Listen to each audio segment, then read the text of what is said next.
Ya, oke guys, baiknya sama gue ya karena data gak bisa bohong ya. Oke, ya hari ini Selasa, market akhirnya buka tanggal 8 April 2025 dan lu tahu semua, gue nggak perlu ngomong hari ini crash. Ya, pembukaan sempat 9% ya, 9,19 sampai trading hold. Gue juga nggak terlalu ngikutin tadi pagi gimana ya. Dan sekarang konon hari ini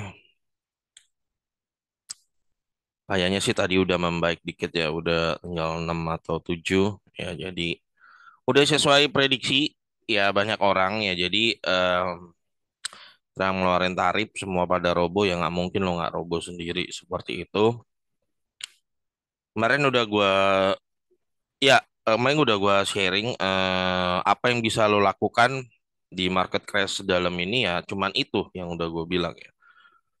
Jadi kalau lo di fundamental kuat nggak nggak usah lo terpancing cut loss melihat itu grafik itu jebret nggak usah karena lo tinggal tunggu dia akan back lagi asal sahamnya bener ya, terutama mostly perbankan gitu loh ya. Kedua mungkin batu bara it's still okay.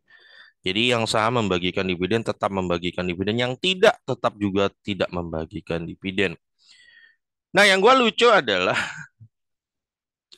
di saat kondisi crash ini fundamentalis debt pada lenyap gitu loh John. Ya sekte fundamentalis debt tuh lenyap sama sekali, lenyap ya.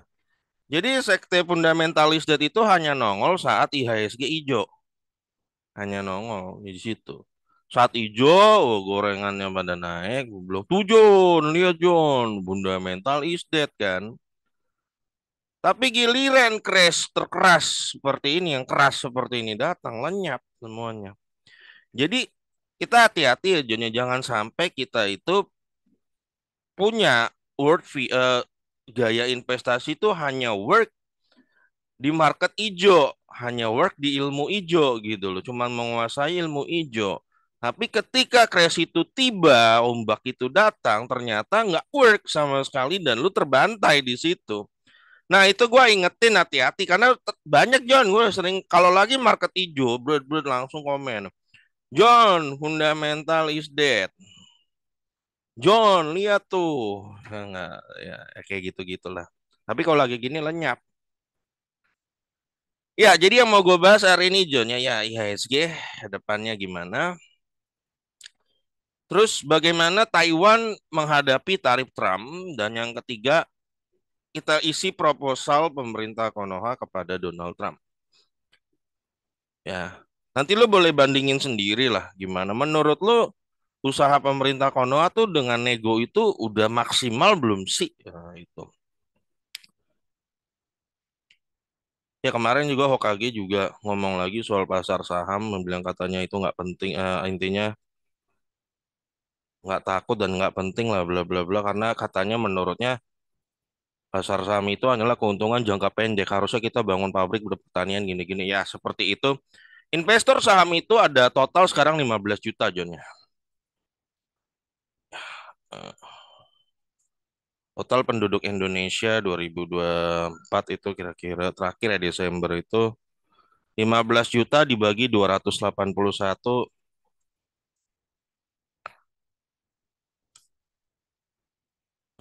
berapa persen?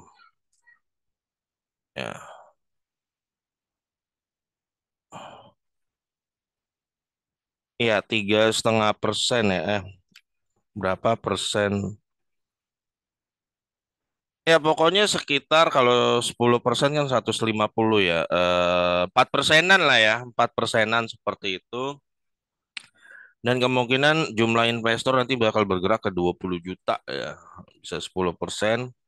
Menurut gua itu pemilih yang cukup besar potensinya. Dan ketika, maaf ya kalau menurut gua mengeluarkan statement begitu terus, pasti rata-rata investor saham akan berpikir lagi untuk 2029. Seperti itu.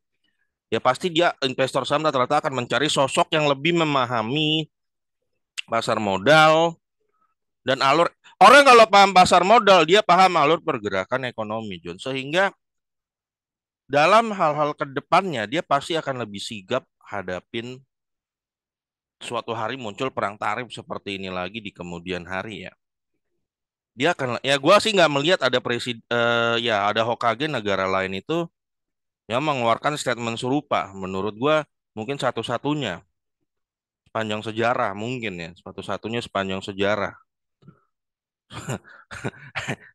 Satu-satunya sepanjang sejarah, iya. Nah itu John, gue lihat Hokage lain sangat mempedulikan. Minimal kalau kita nggak ngerti jangan jangan terlalu komen terlalu dalam seperti itu ya. Jangan seolah-olah menyepelekan seperti itu. Ya, oke. Nah pertama yang kita lihat IHSG udah roboh begini ke depan apakah besok roboh? Mungkin iya. Mungkin nggak bakal sedalam sekarang ya, tapi mungkin masih. Tapi setelah itu akan keseimbangan ya. Udah mulai imbang, sideways sideways. Dan gue tetap ingat setelah itu terutama Big Bang ya nanti dia bakal abis XZ itu akan roboh sesuai jumlah dividen yieldnya. Nah, of course namanya dividen orang sebut dividen trap seperti itu ya. Nah, itu manfaatkanlah. Jadi tidak selalu itu artinya bad, manfaatkanlah berarti ada kalau lo ada duit di situ ada potensi lo diskon seperti itu. Ya, lo bisa membeli barang di harga lagi murah seperti itu. Ya, gue tetap ingetin terutama perbankan ya, John. Oke, penting nggak sih John kita ngaruh melihat kebijakan pemerintah ini terhadap saham itu sangat penting ya, John, sangat penting. Pertama, kita melihat, kita menilai bahwa kelihatannya pemerintah, misalnya kita melihat pemerintah ini kayaknya daya beli dari kebijakan-kebijakannya bakal makin melemah di dalam negeri daya belinya. Kemungkinan kita langsung menghindari saham-saham seperti ya consumer goods seperti itulah ya yang potensinya kemungkinan makin lemah seperti ya termasuk juga misalnya contoh properti. Contoh misalnya lu kan lagi deflasi nih, deflasi pertama kali di 25 tahun seperti itu kan. Sebenarnya deflasi bulanan udah dari September tahun lalu kalau gua nggak salah ya. September atau Juli mungkin tahun lalu. Tapi tahunan baru kemarin Februari. Tidak mungkin Joni contoh ya, tidak mungkin harga rumah itu properti makin naik. Pakat ya. Itu hanya naik kalau inflasi. Seperti itu. Jadi selama lu terus-menerus melihat berita deflasi di negara Konoha ya lu, gua rasa lu terlalu berlebihan ngarap ini meledak seperti itu. Nah, nah itu penting jadi tahu begitu. Nah, ke depannya gimana? Apakah makin deflasi atau enggak ya? Lihat aja. eh lihat aja kebijakan. Yang gue sesalkan adalah kelihatan komentar-komentar yang keluar itu ya gitulah John ya. Gue capek ngomongnya. Pokoknya itu aja dah. Ya, tidak ada tanda. Ya nanti kita akan bahas bagaimana Taiwan menghadapi perang tarif Trump ini ya. Akan bahas. Nah seperti itulah. Ya. Nah, ya itu udah gue bilang nanti pas XDAT di perbankan itu terutama bakal turun. Nah, perbankan tetap menurut gue paling aman nomor satu. Kenapa? Di tengah kondisi yang seperti ini itu pemerintah pasti akan selalu print money untuk nambel-nambel itu apapun itu terjebak terpojok paling parah pun dia pasti akan print money. Ya, dan perbankan itu di backup langsung sama BI. Jadi ada apa-apa dia yang selalu dikasih stimulus pertama. Seperti itu. Ya otomatis berpengaruh. Ya, berpengaruh. Jadi harus jauh lebih kuat ketimbang sektor lain. Seperti itu. Ya. Oke, itu yang pertama ISG roboh. Yang kedua, kita mau lihat gimana Taiwan negosiasi tarif tarif Trump ya. Dan nanti coba lu bandingin di punya. Nah, soalnya gini, gua melihat menurut lu dengan proposal yang diajukan oleh pemerintah Konoha pada Trump nanti ya lu lihat proposalnya. Menurut lu itu cukup kuat nggak sih? Cukup kuat nggak sih buat bikin Trump setuju batalin tarif 34%? Sumpama lu datang dengan proposal kayak ngasal gitu, kayak kayak kayak lucu gitu ya. Dan Trump menolak. Terus gimana nasib 10% total ekspor yang ke US itu? Nasibnya gimana? Lo mau biarkan kan mereka 34%? Itu loh yang mau kita lihat gitu loh. Ya, kalau lo terus biarkan itu berlarut-larut nanti udah keburu di PHK. Seperti itu loh maksud gua. Ya. Oke, kita lihat dulu Taiwan. Ya. Apa yang dia lakukan ketika dia kenanya sama kita 34%. Ya, Taiwan tarif Trump. Oke, yang pertama kita ukur dulu ya. Taiwan itu PDB-nya John ya, 13.000 triliun PDB-nya. Ini kita paham. Kita Indonesia sekitar 22.000 triliun ini ya. Ya. Kalau secara total kita memang menang. PDB total ya, PDB total kita menang. Tapi kalau per kapita jelas mereka yang menang. Gede ya. Tapi kalau di total memang kita menang karena penduduk kita banyak. Seperti itu ya. Nah, Taiwan 13.000 triliun. Nah, berapa total ekspor Taiwan? Kita hitung, kita analisa itu dulu ya. Kita mau lihat kok dia cara berpikirnya seperti apa dan cara negonya dia terhadap Trump itu seperti apa. Ya, total ekspor Taiwan itu ada di angka di 2024 ya. 475 miliar dolar Amerika ya. Kalau dirupiahkan berarti sekarang dolar udah 17.000 ya. Oke lah kita pakai dolar sekarang 475 17.000. Ya, sekitar 8.075 triliun ekspor dia setahun. Triliun rupiah ya. Berapa ekspor Taiwan ke US? Itu ya sekitar ya 116 miliar dolar ya. Berarti ya 116 miliar dolar lo kali 17.000 ya, maka lo dapat ya 1.972 triliun. Gede ya. Dia ekspornya bisa lebih gede Taiwan ya negara kecil gitu daripada kita ya. Kita cuma 260 miliar, dia 400 tadi kan. Ya, 1.972 triliun ke Amerika nih. Ke Amerika. Berarti porsinya dia bebannya itu ekspor ini dibagi 8.000 triliun.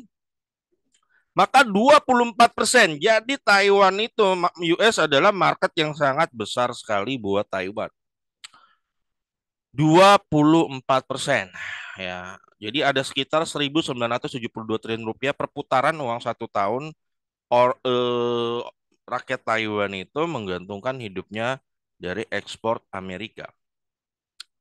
Nah, jika dia 1.972 per tahun, kalau lu bagi 12 maka kira-kira per bulan itu 164 triliun. Nah, apa yang pemerintah Taiwan lakukan waktu itu ya?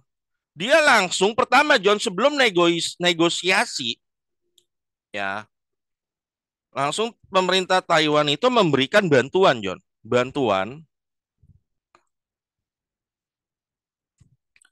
Ya, dia memberikan bantuan sebesar ini yang gua nanti nanti apa ya? Sigapnya ini loh ya. Dia langsung memberikan bantuan sebesar 8,75 miliar dolar nih. Oke, bentar, bentar, bentar, nanti ada beritanya kemarin. Sebelum nego lah, kita belum ngomong nego dulu. Ya, sektor yang terdampak tuh, sektor terdampak. Nah, iya ini. Bukan 44T ini ya. Ini ada ya, tapi bukan 44T. Kemarin 8,75 miliar dolar. Nah, baik. Nah, Taiwan, wait.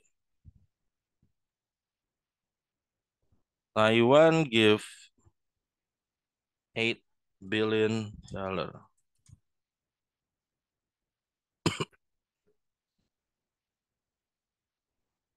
Gua kemarin nemu beritanya donya 8,75 miliar dolar ya. Ya susah juga nyarinya nih ya kemarin. Ya. Oke, Taiwan stimulus 8 miliar. Nah, ini ada yang dua, di kemarin ada yang 8 deh. Nah, ini ya. Bukan, 2,7.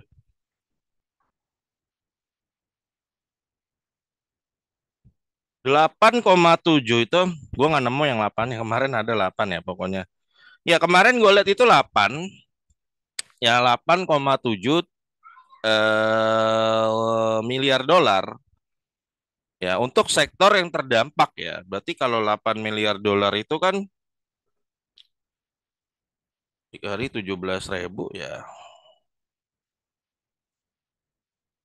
Ya sekitar 100, mana 8,7 deh gue lihat.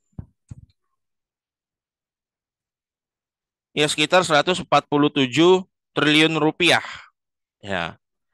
Ya, angkanya ini simpang siurnya. Ada yang bilang 2 miliar dolar, mungkin 40 triliun atau 130 triliun. Intinya sebelum sebelum pemerintah Taiwan itu nego kepada Trump, dia kasih kepastian dulu kepada sektor dalam negerinya dia yang terdampak ke perusahaan-perusahaannya gitu ya. Ini loh ya, kita cover dulu nih.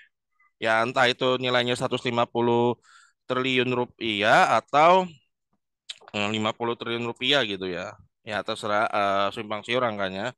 Ya, intinya dikasih kepastian dulu dalam negerinya. Lu nggak usah takut dulu nih. Intinya gini, lu nggak usah takut dulu. Lu gua tambel dulu. Lu don't worry ya. Lu gua tambel. Ya, lu gua tambel. Nanti kita sambil mikirin kita nego. Ya, jadi ketika Trump langsung kasih tarif ke Taiwan, detik itu juga nggak lama selang berapa jam pemerintah Taiwan langsung gerak cepat kasih jaminan gua antara ini atau inilah ya angkanya ya. Nah, ini untuk apa? Supaya mereka bisa bertahan sebulan, John. Sektor yang terdampak bisa bertahan sebulan. Jadi pemerintahnya ngurusin dulu rakyatnya di situ. Yang sektor terdampak ya biar tenang dulu. Sambil kita mikirin poin-poin negosiasi kepada Trump. Ya nggak? Menurut lo di Konoha terjadi itu nggak? Nah, itu gue nanya aja dulu. Ya. Nah, ini kan gue nanya aja dulu. Kayaknya enggak ya. Oke, nah 150 triliun itu, oke mentok-mentok lah. Tadi kan PDB-nya kita lihat 13.000 kan. Maka 150 triliun itu cuman sekitar defisit sebesar 1,1%. Iya, 1,1%. Ya nambah nggak apa-apa. Ya buat pemerintah Taiwan nggak apa-apa.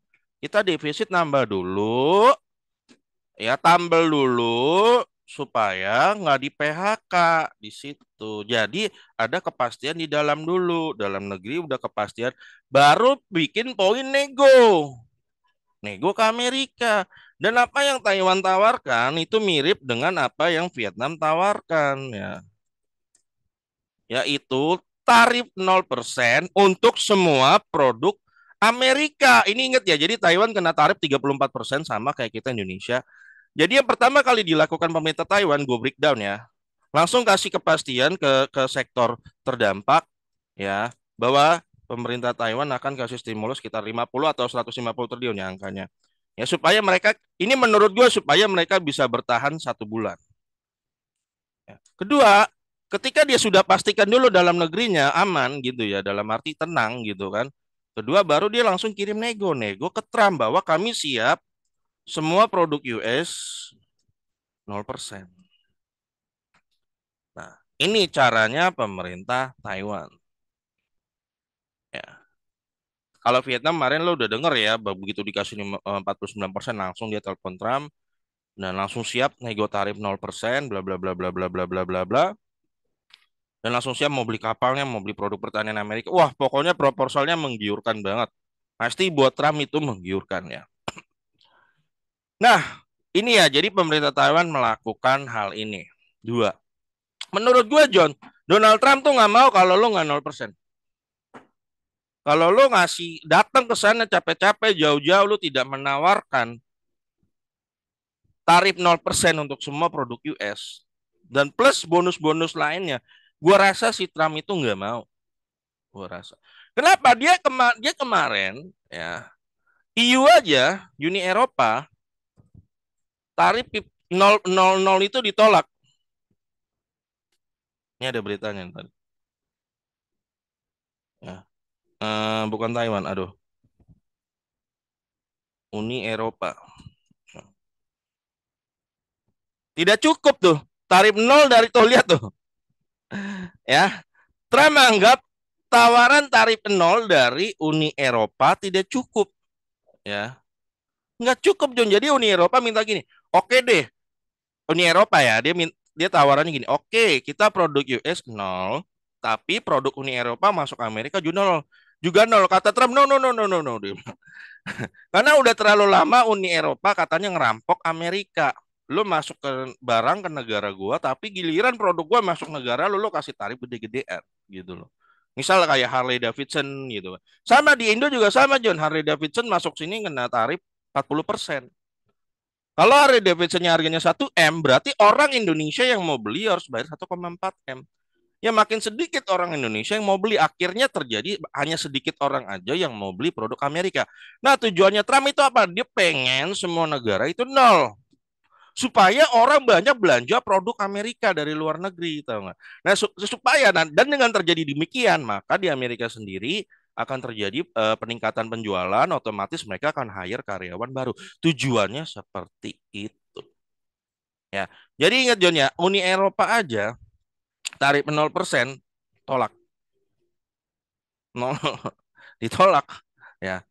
Nah, China kemarin ketika dia ngasih balasan tanggal 34%, Trump ngadu balik, ancam 50% tarif ke China, ke Cina ya. Tanggal 9 kalau nggak disegera dicabut, dia akan kasih 50% dinaikkan.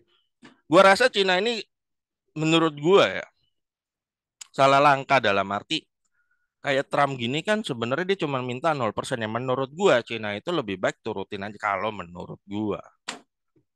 Lu makin ngadu sama orang ini, menurut gua Trump itu ya dia tuh tahu negara dia sangat kuat dan ini memang bullying tarif John, memang tarif ngebully.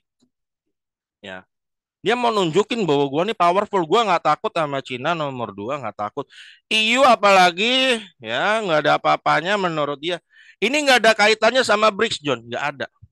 Ya, menurut gua kan banyak orang yang kait-kaitin nama BRICS ya. Menurut gua nggak ada sama sekali kaitannya sama. Menurut gua BRICS itu nothing lah di mata Amerika menurut gua.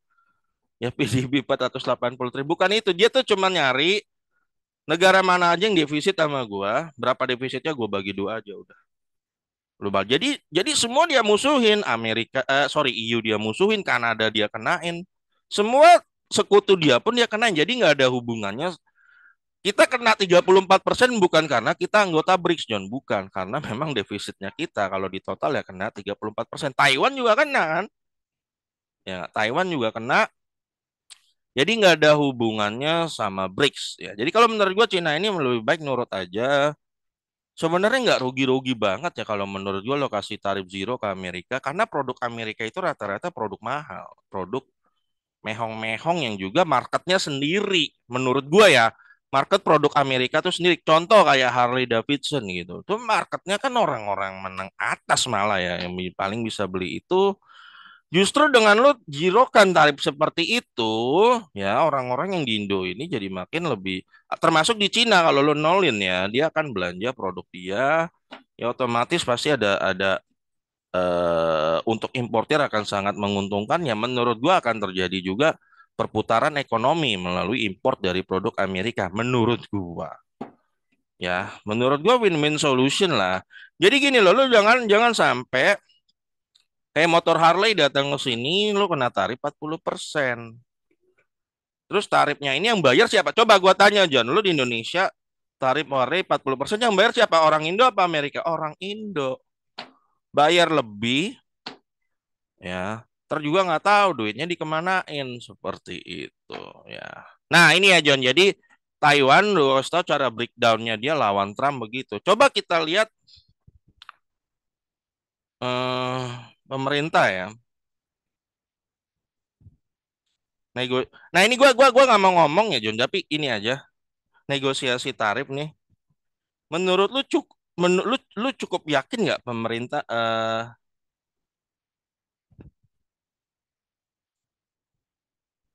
menurut lu proposal yang kita ajukan ini nih keren nggak gitu loh? Keren nggak gitu loh ya? Coba lihat Vietnam tawarin 0%, Taiwan tawarin 0%. Nah ini ya. Ini kita baca sendiri ya. Nanti gua ajak lo menilai sendiri ya. Itu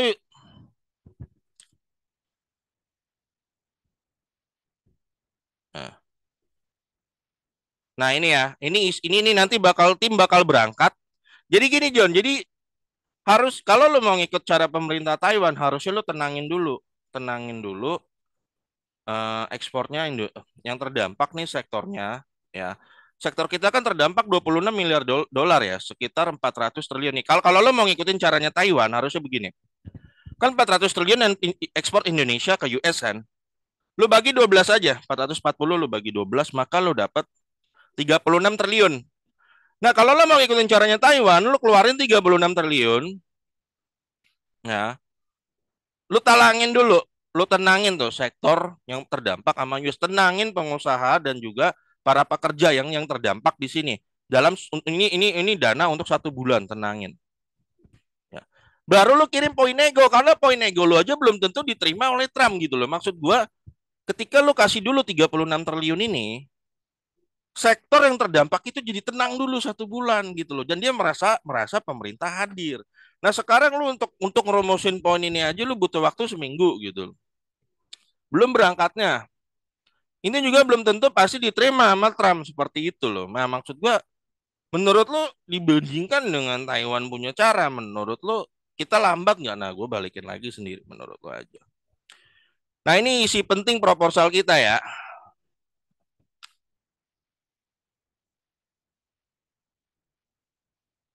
Nah, menurut menurut Erlangga, proposal negosiasi yang akan disampaikan kepada Presiden AS Donald Trump tidak mencakup permintaan untuk menurunkan tarif impor terhadap barang-barang AS yang menurutnya saat ini tergolong masih rendah. Jadi nggak ada John, lu datang ke Amerika tidak menawarkan penurunan tarif. Menurut lu ini negosiasi yang bagus atau enggak? Atau lu cuma bakal buang-buang waktu doang ke sana? Gini loh, Taiwan nawarin 0%, Vietnam nawarin 0%. Lu datang gak nawarin penurunan tarif. Menurut lu sama Trump diapain? Nah itu aja dah. Gue cuman itu dulu dah. Itu pertama ya. Sebenarnya tarif impor kita terhadap produk yang diimpor dari Amerika relatif rendah, sekitar 5% ya. Bahkan untuk gandum dan kedelai sudah mencapai angka nol ya. Tapi Harley Davidson 40% ya. Harley Davidson ya. Ya, itu nggak disinggung. Oke. Ujar Erlangga ya. Mau menerima masukan dari pengusaha Indonesia di kantor Kemenko Perekonomian itu loh. Dalam proposal negosiasi itu, pemerintah Indonesia mengajukan beberapa tawaran termasuk relaksasi PPN. Nah, ini relaksasinya berapa? Nggak ngerti apakah diturunkan atau dinolkan ya, dan pajak pertambahan, sorry, PPh dan pajak pertambahan nilai PPN ya. Namun Erlangga tidak merinci lebih lanjut tentang besarannya relaksasi yang ditawarkan. Nah, ya. Selain itu, proposal juga mencakup rencana untuk meningkatkan pembelian produk-produk asal Amerika sebagai bagian dari upaya mengurangi defisit negara perdagangan. Ya produknya apa nggak tahu ya. Ya, mungkin menarik ya kalau lu nawarin beli produk dari Amerika mungkin menarik. Tapi kalau menurut gua kalau tarif yang nol agak ragu sih ya. Yang tercatat mencapai 18 miliar dolar sehingga menekankan pentingnya meningkatkan volume pembelian guna menurunkan defisit perdagangan tersebut. Sebagian bagian dari proposal kita juga meningkatkan jumlah pembelian sebagai hingga trade deficit mencapai 18 miliar dolar itu bisa dikurangi. Ya, pemerintah telah menjalin komunikasi dengan US Trade Representative ya di Indonesia mungkin ya. Dan kini sedang menunggu proposal akhir dari Indonesia sebagai respon terhadap kebijakan Trump. Namun Erlangga belum mengumumkan kapan waktu negosiasi akan dilaksanakan di Amerika ya. Komunikasi dengan Presiden Ya, terus sering berjalan pembahasan hari ini ya. Nah, kalau dari Hokage sendiri sih percaya diri ya. Oke lah, nggak apa-apa. Ya, sekarang lu udah tahu ya proposal kita kira-kira datang ke Amerika tuh tidak ada namanya penurunan tarif dari produk US. Cuman ada tawaran relaksasi PPH dan PPN dan juga penawaran akan membeli produk Amerika. Menurut lu itu masuk kategori fenomenal offer nggak yang disebut oleh Trump fenomenal ya? Nah, sehingga dia tidak bisa lu jadi Trump itu pengen lu datang bawa phenomenal offer sebuah tawaran yang wow yang sampai dia sendiri wow gitu loh menurut lu dengan poin-poin yang tadi itu lu datang ke Amerika nego sama dia menurut Trump bakal wow gitu nggak nah itu aja gue balikin lagi ke lu ya ini kan kita masih belum kepastian kan maksud gue tuh pengen melihat adanya gerak seperti pemerintah Taiwan gitu loh lu tambel dulu sektor yang terdampak. Tadi sih ya, hitungan gue misalnya 37 triliun ya untuk 1 bulan seperti itu ya. Tambel dulu ya supaya tenang dulu yang pengusaha ekspornya itu kan yang di sana dalam itu pada tenang dulu tidak terjadi PHK seperti itu. Eh ya menurut lo gimana John? Ya menurut lo ini poin-poinnya udah oke atau belum? Worst case ya case terburuknya itu ternyata US nggak setuju. Kalau US nggak setuju dia tetap taruh lo 34%. Nah itu aja worst case-nya. Dan ya udah lu nikmatin aja lah seperti itu ya. Oke guys, gue rasa gitu aja ya. Sampai ketemu lagi di video gue berikutnya karena datang.